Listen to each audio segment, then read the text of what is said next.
Sefer, de libros y autores. Es una alegría recibir de nuevo en Radio Sefaraz a Julio Guerrero. Hola, Julio. Hola, buenas tardes. Uno de los editores de Siruela, esta editorial que nos regala títulos imprescindibles. Por no hablar de que sois la editorial por no decir que sois la editorial de Amos Oz aquí en nuestro país, hablaremos de ese último, del libro póstumo de Amos Oz, pero hoy nos convoca Una comida en invierno de Hubert Mingarelli. Y voy a abandonar la supuesta objetividad periodística para decirte, Julio, que creo que es de los mejores libros que he leído últimamente. Bueno, me alegro mucho que te haya gustado. Es una novela que recibimos en Siruela de una manera un poco inesperada, porque no es una novedad. La novela se publicó en Francia hace ya unos cuantos años, pero a raíz de su traducción al inglés, Ian McEwan habló muy bien, me habló maravillas de ella, y estuvo incluso nominada al Booker extranjero y demás, y tuvo mucha repercusión, y ahí volvió a tener una segunda vida en el mercado internacional, y fue ahí cuando la conocimos y nos encantó. Nos sitúa en un regimiento, en un batallón alemán, con 3 protagonistas principales que no quieren enfrentarse a unos fusilamientos y prefieren o deciden ir de caza. Hasta que no hemos leído un poquito, nos hemos adentrado junto con ellos en la nieve y en la novela, no sabemos que no van a cazar para comer, sino que es una caza de seres humanos, es una caza de judíos.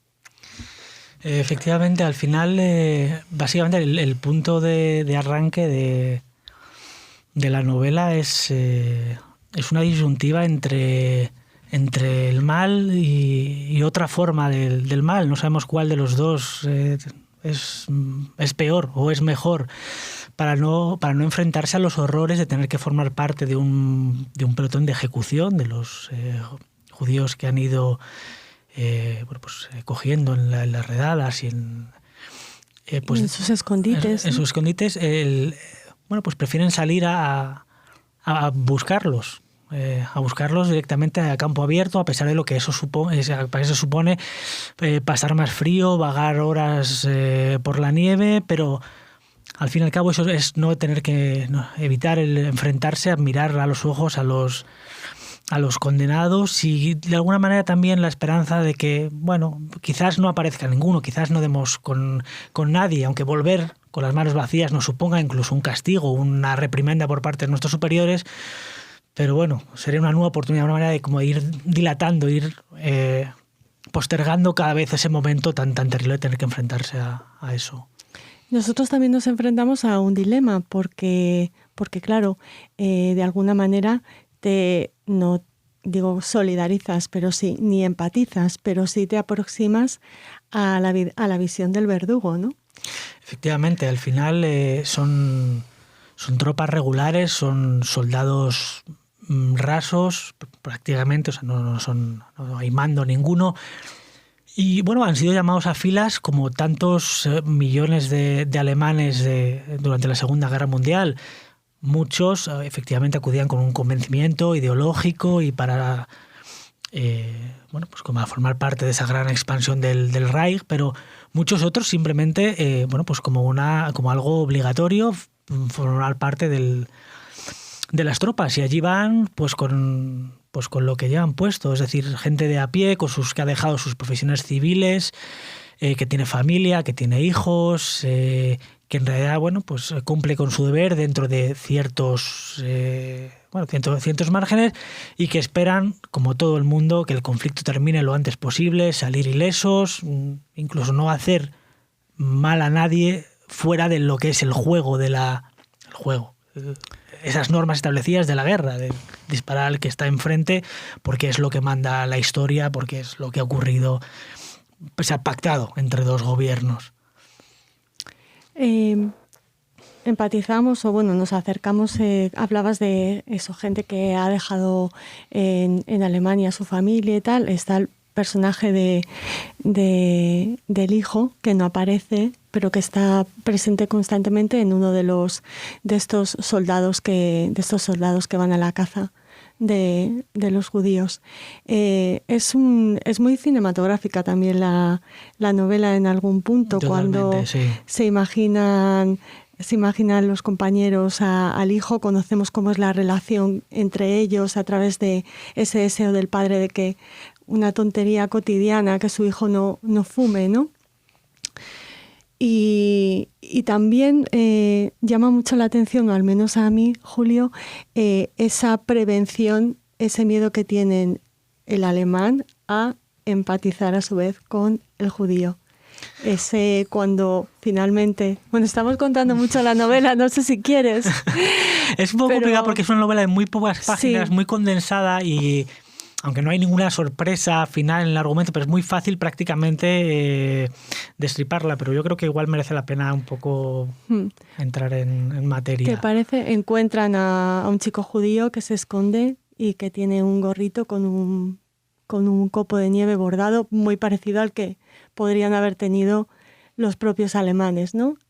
Y así sabemos, y sabemos después, que ya ha habido un caso en el que sí han establecido relación humana con otros prisioneros y que finalmente tuvieron que ejecutarles, y eso les vacuna absolutamente contra la empatía o el acercamiento humano a la víctima, ¿no?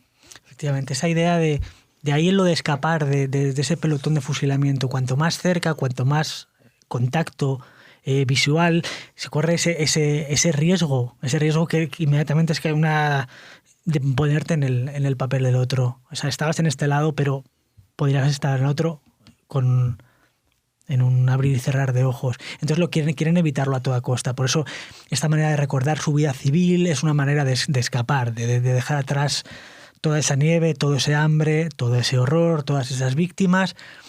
Y pensar que en realidad, bueno, pues esto es una especie como de tiempo suspendido, un tiempo fuera del tiempo, y en el que tienen que intentar seguir conservando su identidad, no la que les ha otorgado la guerra como soldados, en la que sí, obviamente ejecutan las órdenes y cumplen con su deber, pero como si de alguna manera fuera a pasar por ellos tocándolos lo menos posible como mecanismo de autoconservación. No crean que el autor presenta a los nazis como seres angelicales, y de hecho el final es realista. No, por supuesto. Demoledor y realista. El final sí que no lo vamos a desvelar, pero hay un acercamiento a una de las posturas de uno de los personajes, del padre del chico del que estamos hablando, cuando él intenta que el destino del prisionero judío sea diferente. Y antes de eso irrumpe otro personaje muy importante en la novela, el polaco.